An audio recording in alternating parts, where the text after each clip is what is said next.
Hey, welcome. You're here, and that already matters. This is English Simplified, and my name is Alex.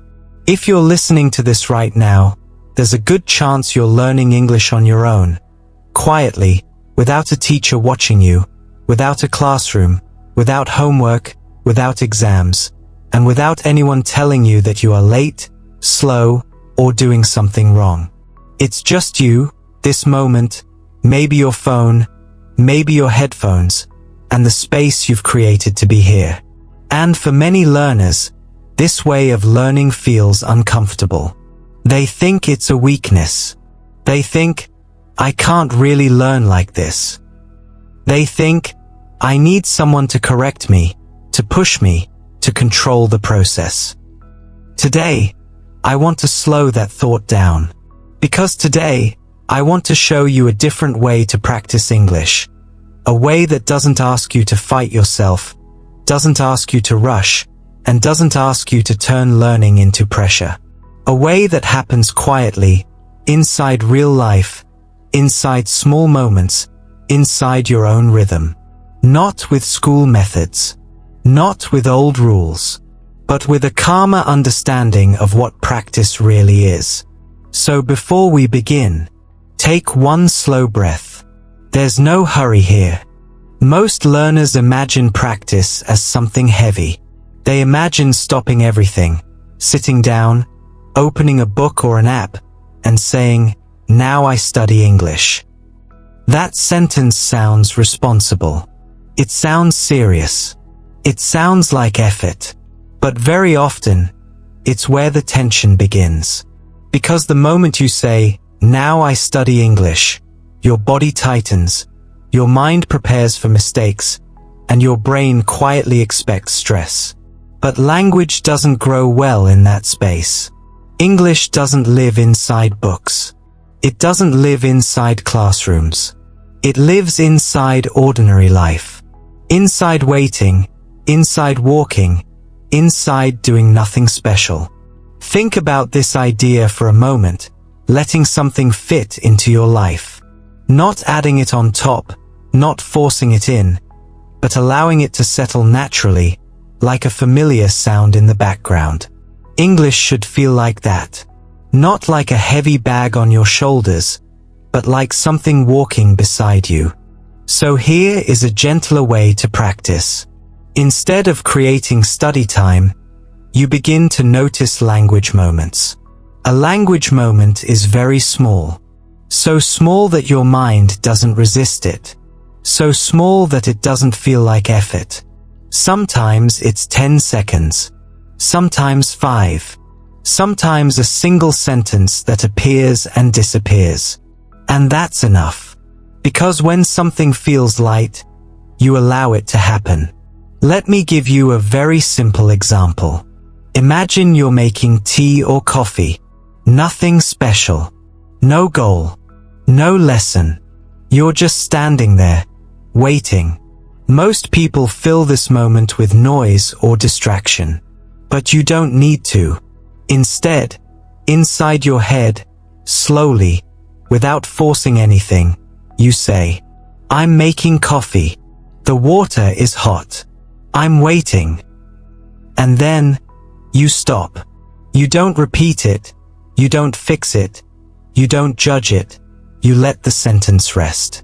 This is important, because this is not speaking practice. This is presence practice.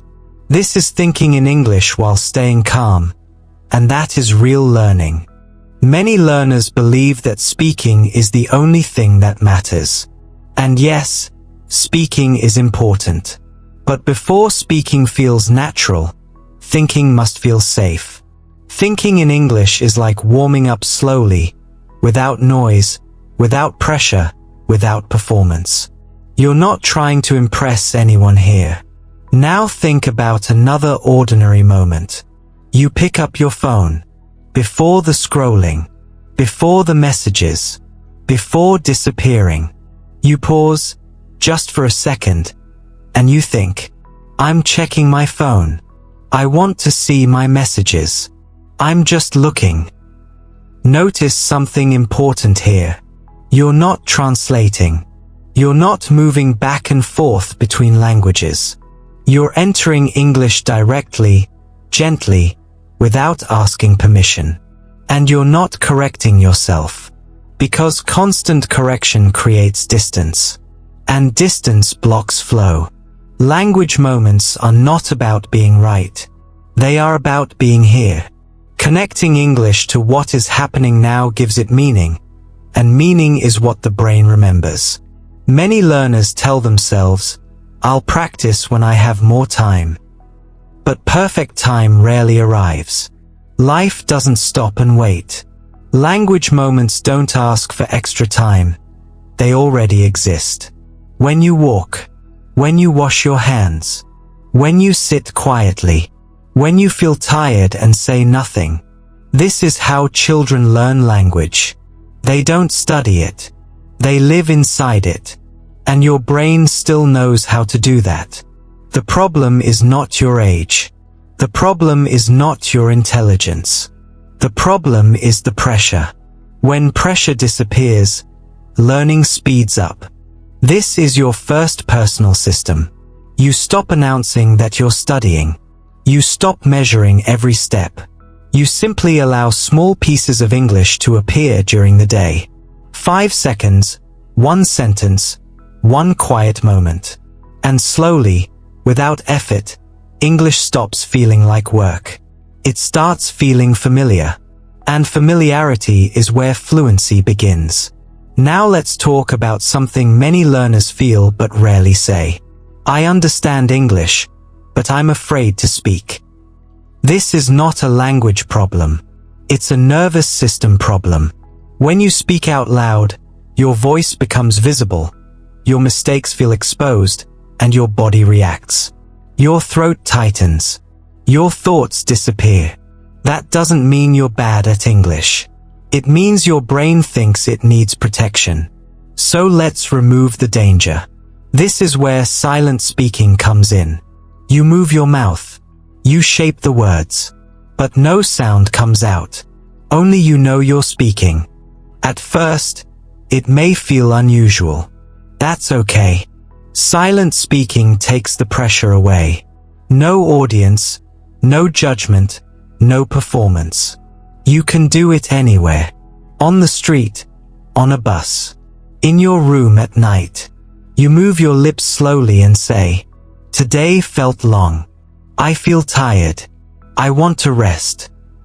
You don't rush. You don't try to sound fluent. You let your body learn. Because speaking is physical, and the body needs time. Over time, something gentle happens.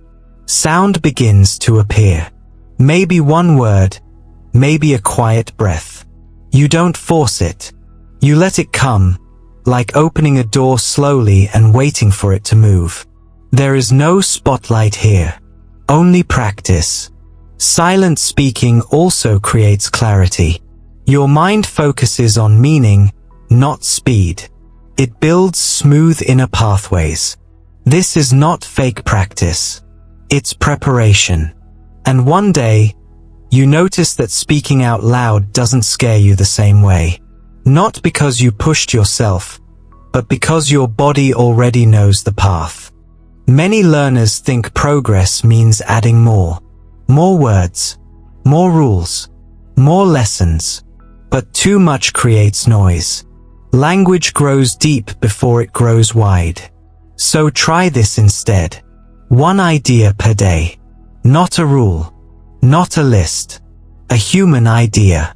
Being tired. Waiting. Wanting rest. Enjoying something small. You return to that idea again and again in English. Not chasing it. Walking with it. This creates comfort. And fluency is comfort in thought, not speed in speech.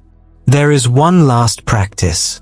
Ask a question in English, and don't answer it. Why do I feel calm right now? And stay there. Let the question breathe. Silence is not empty. Silence is space. And space is where learning settles. Before we finish, Remember this. You are not late, you are not slow, you are not failing. Learning alone does not mean learning without support. It means learning with respect for yourself. You did enough for today. Thank you for being here. This is English Simplified. I'm Alex.